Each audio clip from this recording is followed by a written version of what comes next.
Chocolate é um filme de artes marciais onde uma menina autista esbagaça na porrada toda a máfia tailandesa para salvar a sua mãe. Mas além de todas as lutas, esse é um filme que mostra como construir uma protagonista com deficiência sem pôr ela em um lugar de coitadinha, mas sim como alguém que consegue lutar e superar todas as suas dificuldades para conseguir proteger quem ama. Meu nome é Christian, eu sou estudante e praticante de artes marciais e hoje eu analisarei Chocolate, um dos melhores filmes de artes marciais que eu já assisti, mas também que a gente consegue ver muito da cultura e também da realidade tailandesa. O filme começa contando a história de amor de dois mafiosos, que na disputa de território se encontraram e desse encontro acabou surgindo o amor. O nome desses dois mafiosos era Masashi, o yakuza japonês. Ele é interpretado pelo Hiroshi Abe, que não é um ator tão conhecido assim e não fez muitos filmes ou séries, e a outra mafiosa é a Zin, que foi interpretada por Amaran Srimpong. Eu acho que é assim que se pronuncia o nome dela. Ela também não fez filmes muito conhecidos além de Chocolate. Mas voltando para a história de amor, os dois não poderiam ficar juntos, afinal eles eram de gangues rivais. Então, para evitar mais problemas entre as duas gangues, a do Japão e da Tailândia, foi feito um acordo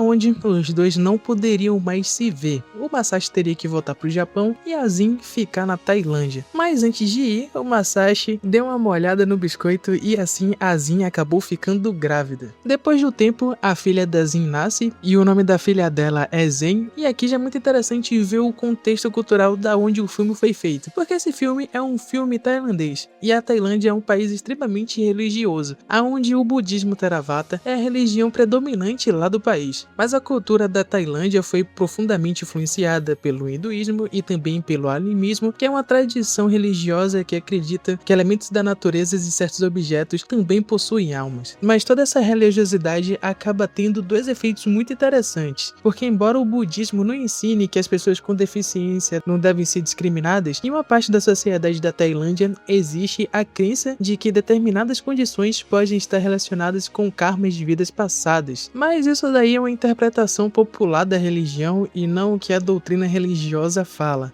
E o segundo fenômeno que acontece por o país ser extremamente religioso ajuda a entender algumas escolhas do filme, porque ao descobrir que a Zen é autista, a Zen enviou uma carta para o pai dela, o Masashi, dizendo que apesar do diagnóstico da Zen, ela ama a filha e está feliz por estar do lado dela. Só que essa carta acaba quebrando um acordo que eles fizeram com as organizações criminosas e assim acabou gerando uma consequência, porque a gangue comandada pelo número 8 vai até a Zen para cobrar a traição. E durante o ataque, a Zen acaba vendo a mãe perdendo um dedo. E uma coisa que pode chamar a sua atenção quando você estiver assistindo o filme é o fato de na gangue do número 8 ter várias mulheres trans. Mas isso não é uma ideia aleatória dos roteiristas para inserir mais diversidade no filme, mas é um aspecto social que a Tailândia possui, porque lá existe uma visibilidade muito maior de pessoas chamadas Katoi, que eu não sei se eu pronunciei certo, mas aqui tá o nome. Katoi é um termo utilizado para falar de mulheres trans, e lá na Tailândia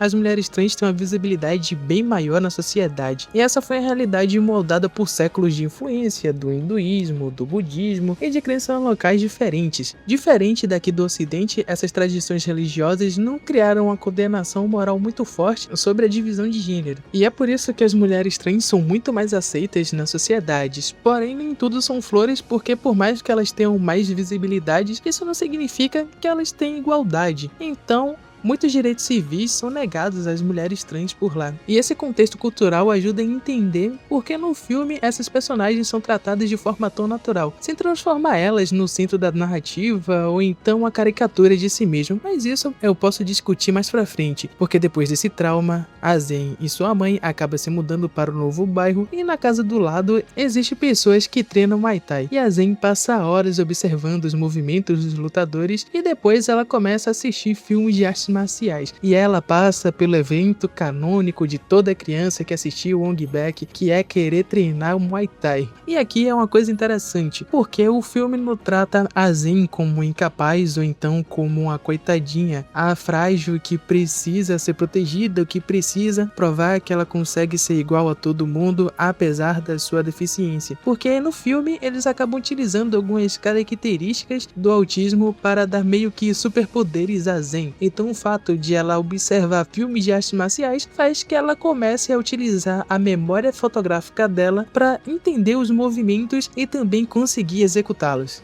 E depois de anos assistindo filmes de artes marciais, finalmente a Zen se torna adulta. E a Zen é interpretada pela belíssima Jin Zhen-yi, uma das maiores estrelas de cinema de ação tailandês, e além disso, ela é faixa preta de taekwondo, o que explica boa parte das cenas de luta dela. Inclusive, ela já fez vários filmes famosos e um deles é The Furious, filme de 2026 que tem cenas de ações brutais e que eu já analisei aqui no canal, então passa lá para dar uma conferida e aproveita e se inscreve no canal, porque aqui eu busco trazer filmes de artes marciais com o olhar de quem pratica.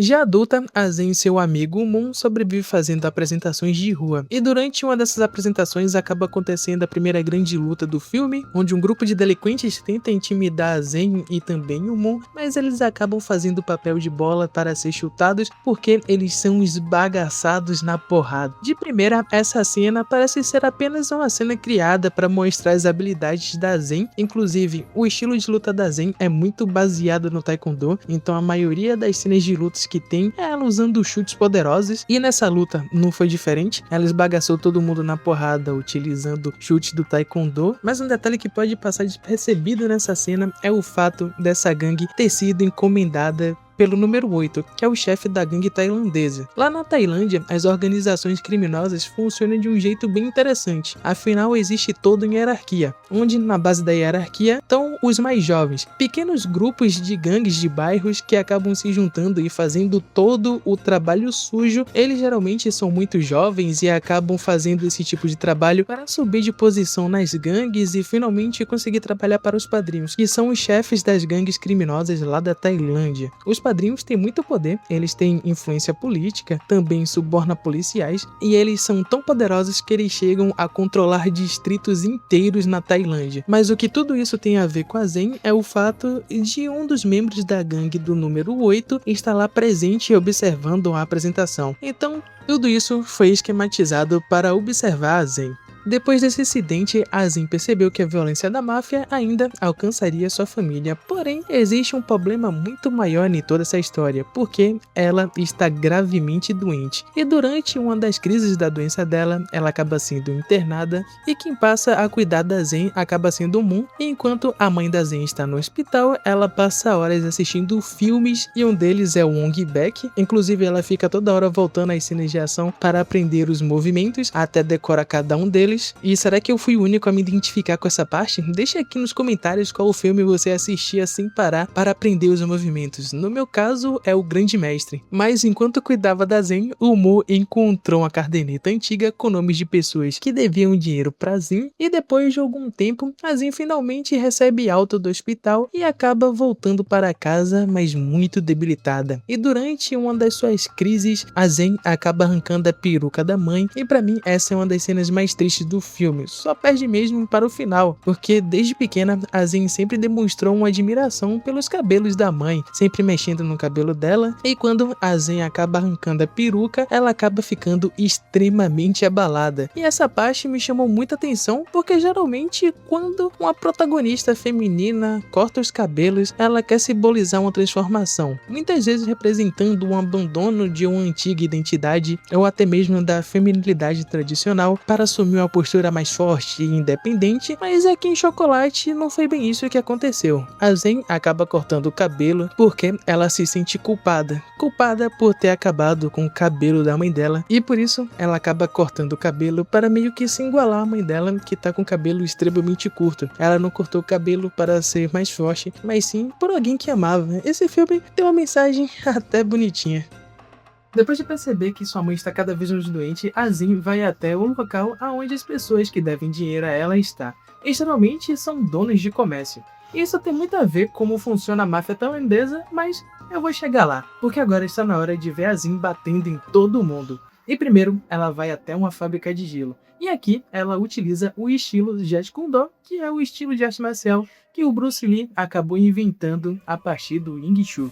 E aqui, como o próprio nome do estilo fala, que é o punho interceptador, ela acaba antecipando o movimento de muitos dos capangas, mas uma coisa que eu achei muito interessante nessa cena de ação foi o controle de distância que a Zen tem. Toda vez que ela vai dar um chute, ou então quando o oponente está se aproximando, ela sempre consegue medir a distância para dar um chute perfeito. Isso é uma coisa muito legal para ter em uma coreografia de artes marciais, porque o controle de distância é uma das principais armas para quem chuta. A segunda pessoa que ela vai cobrar é uma pessoa que trabalha com entregas, e aqui eu não tenho muito o que dizer do estilo dela. Ela continua utilizando bastante chute para lutar, mas o que se diferencia da primeira cena de ação é que ela usa muito o ambiente, e eu acho que isso daqui é uma inspiração a Jackie Chan, tanto que tem uma cena muito engraçada que ela tá lutando com o cara e abaixa as calças dele e depois derrota ele. Isso daqui é muito engraçado, mas o que dá pra perceber nessa luta é que ela consegue usar muito bem o ambiente para conseguir se pôr em vantagem, mas eu não tenho muito o que dizer dessa cena de ação. Mas a próxima luta, que é a luta que ela foi até o açougue, é muito interessante porque desde o início do filme mostra que a Zen tem uma super audição, e por isso ela consegue perceber os movimentos do oponente e coisas que são jogados nela através da audição. Por isso, quando ela acaba tendo contato com alguns tipos de frequência, ela acaba ficando extremamente incomodada, e o que causa isso nela são as moscas. E agora que ela foi cobrar o dinheiro da mãe dela no açougue, que é cheio de mosca, ela acaba ficando extremamente incomodada, não aguenta e vai embora. Porém, vendo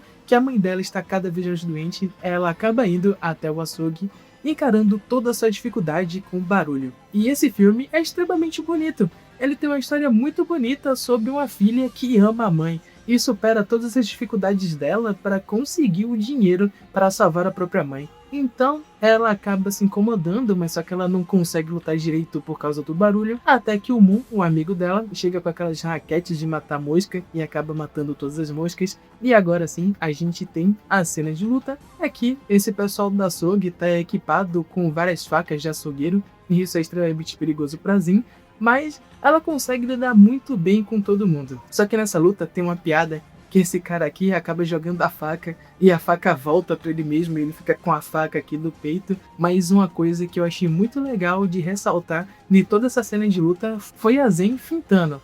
A finta é uma das coisas mais importantes nas lutas de artes marciais e pouquíssimos filmes exploram isso, a construção do movimento, ou você enganar em cima para bater embaixo. Mas aqui em Chocolate foi bem explorado, porque a Zen acaba fingindo que vai bater em cima, o cara acaba levantando a guarda e ela acaba batendo embaixo. E depois ela acaba repetindo isso de novo e finalizando com um chute. Mas depois de toda essa coreografia de luta, ela acaba sendo atingida pela faca, então ela resolve pegar um bastão de metal para começar a lutar. E eu acho impressionante como todo filme de artes marciais, eles não sabem utilizar o maior ponto forte do bastão, que é o alcance. O bastão tem mais ou menos uns 2 metros de comprimento, e a lógica de você utilizar um bastão ou uma lança é você atacar o seu oponente da maior distância possível. A Zen não faz isso. Ela deixa os caras de umas faquinhas desse tamanho chegar perto dela para atacar ela. Então ela não consegue utilizar a maior arma do bastão, que é você dar estocada ou então dar um golpe de cima para baixo na cabeça do oponente para ele acabar tendo o crânio rachado. E depois dessa luta do açougue, a Zen acaba ficando com sua mãe, que agora está bem melhor por causa de todo o dinheiro que ela conseguiu para comprar os remédios e também começar o tratamento dela. Porém, a felicidade da Zen vai durar pouco, porque a máfia do número 8 acaba descobrindo o que a Zen está fazendo e acaba mandando um pessoal lá para casa da Zen para pegar a mãe dela. A mãe dela meio que já desconfiava que isso ia acontecer e por isso acaba saindo de casa e mandando uma mensagem para o pai da Zen.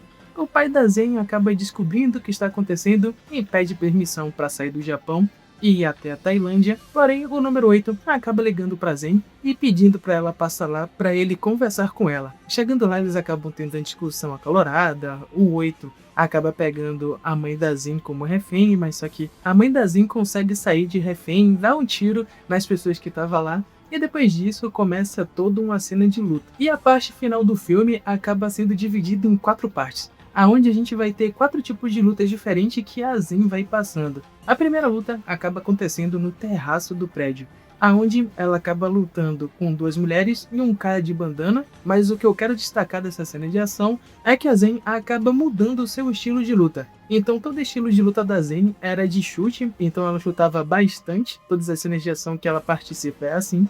Porém, a final é bem diferente porque ela começa a utilizar as 8 armas do Muay Thai. Ela começa a utilizar cotovelada, joelhada, canelada, Tudo isso que tem no Muay Thai. E depois de bater nesses três, ela acaba passando para a segunda parte da luta, que é onde ela tá em um tipo de dojo. E aqui ela acaba lutando com vários capangas. Aqui não tem muito o que dizer, ela continua usando o Muay Thai.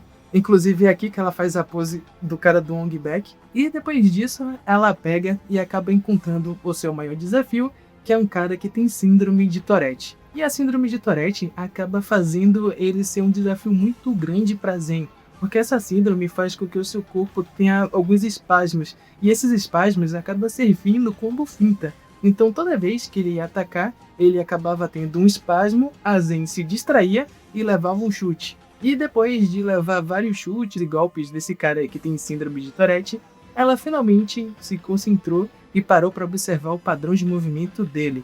Ela começou a perceber como ele se movia, e então finalmente ela conseguiu pegar o padrão de movimento dele, aonde toda vez que ele ia chutar, ele movia a parte de cima do corpo para dar um chute. E graças a isso, ela consegue antecipar o chute dele e lançar um contra-ataque perfeito. Porém, apesar de finalmente entender como ele luta e começar a prever os movimentos dele, a Zen acaba meio que empatando com ele. Quando tudo parecia acabado, o pai da Zen finalmente aparece com a katana fatiando todo mundo que estava no caminho. A mãe da Zen finalmente deixa de ser refém, porque ela estava sendo feita de refém de novo, e os dois começam a lutar junto com espadas. Mas só que o número 8, o vilão final do filme, acaba pegando a espada e tentando apunhalar o pai da Zen, mas só que a mãe da Zen se joga na frente e acaba sendo apunhalada junto com o pai da Zen.